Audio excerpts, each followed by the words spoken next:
guys, so last weekend I was at a game dinner, and for the first time ever I actually won a gun raffle. So I won this semi-automatic 12-gauge shotgun. This is a Girsan. This is the MC12 Gobler version. It's a turkey gun, obviously. So nice camo, Cerakoted barrel. Came with this red dot, and the cool thing is it's got this dovetail on here. So instead of having a top rail, the red dot sits a little bit lower, so you can get a good cheek weld on it, and you're not getting slapped in the face by the thing. Kind of got an oversized bolt knob here. So this thing is pretty sweet. This is actually my first shotgun I've ever had. My dad has so many of them that usually I just borrow one when I need one. One thing I do notice off the bat though is this recoil pad is rock solid, so this is probably going to hurt a little bit. It did come with a bunch of different choke tubes. I got a full choke in it now, and it came with full, modified, improved, a standard cylinder, and I think an improved modified or something like that. I gotta double check, but I'll take this thing to the range and see how it does. I don't do a ton of gun reviews, so bear with me, but go stick a bunch of shells to this and see how she shoots. Alright guys, so I'm at the range with this Girsan shotgun.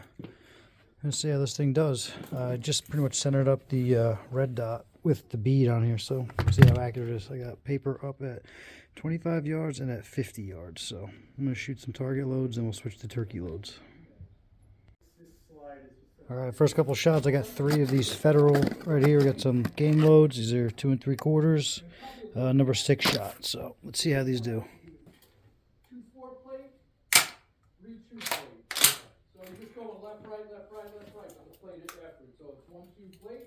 Basically, it's like doing 1-2 plate, 3-4 plate, 5-6 plate. Wait, you said 6. All you gotta do is plate. The next one up, pop, pop, plate. Not too bad. What I mean? All right. I don't want to make it too. All right, let's see if we can see the holes. Look at through the spotting scope. They appear to be mostly to the left side. Yeah, you can't see anything through the camera. But they're a little to the left. They're pretty much covering that whole thing. So I'm going to move a touch to the right, then shoot the 50-yard target. All right, so I seem to be pretty centered with those number 6s. So I got some Winchester here. We got 3.5s and 3-inch, both number 5 shots. So these are usually what I turkey hunt with. So I'm going to try to go out to 50 with these, and I'm going to use a rest just to get a little bit more stable. So let's see how they do. I'm just running the full choke that came with this. I wasn't going to buy a turkey choke until I saw how it shot first. So hopefully I'm good out to 50, but we're about to find out. Yeah, I don't know what they're gonna do, but I guess that's a backup game plan. A little more recoil on those. All right, here's that target at 25 yards. Pretty much covered in pellets. I think a full choke worked pretty good. All right, so walking up to this 50-yard target. I did take one shot at this with some 3.5-inch buckshot with 18 pellets. You can see the bigger holes here did pretty good. I don't know what happened to the sticker I put center, but I would say a turkey is probably dead if I was to shoot a turkey with this. So we are good at 50 yards. Alright guys, so I just got back from the range after shooting this thing. So as you can tell, there was a bunch of people that showed up and they were shooting and talking, so it was kind of hard to film. So my apologies for not taking the best footage while I was at the range. But my thoughts of this thing is, one, this butt pad definitely hurts. So I had this slip-on pad that I was using, which kind of made a difference. The number 6 shots and the target loads weren't bad at all, but the 3-inch turkey loads, and I shot some 3.5-inch buckshot, that shit hurt. I'm not used to shooting shotguns, so hate to sound like a wuss, but I gotta be honest.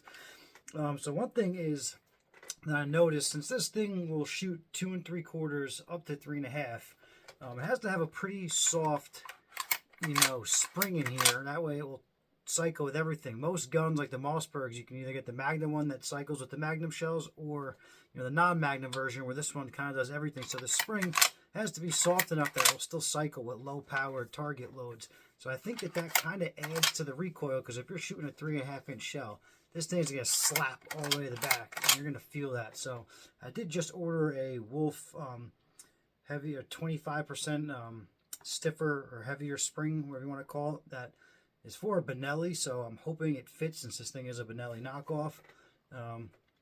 I can't imagine it won't, but I'll see. That should help, but then it might not cycle with the 2 3/4 loads. I really don't know, but for the moment, since I'm using this thing as a turkey gun, I'm only going to be shooting 3s and 3.5s. Unfortunately, I'm running out of the 3s, so I'm kind of stuck with 3.5s, which I think are kind of unnecessary. With the 3s, you can usually reach out pretty far. So I got a decent pattern with this full choke at 50, but I might get a turkey choke just to be a little bit more comfortable. One thing I'm not used to is trying to sight in, gun shooting bird shot, because once you shoot the target once, there's pellets all over it. So, when I was shooting, it seemed like the pellets were a little bit more concentrated to the left side, so I adjusted to the right. The other thing is I didn't know what the click values were for this, this red dot, so I was pretty much just guessing.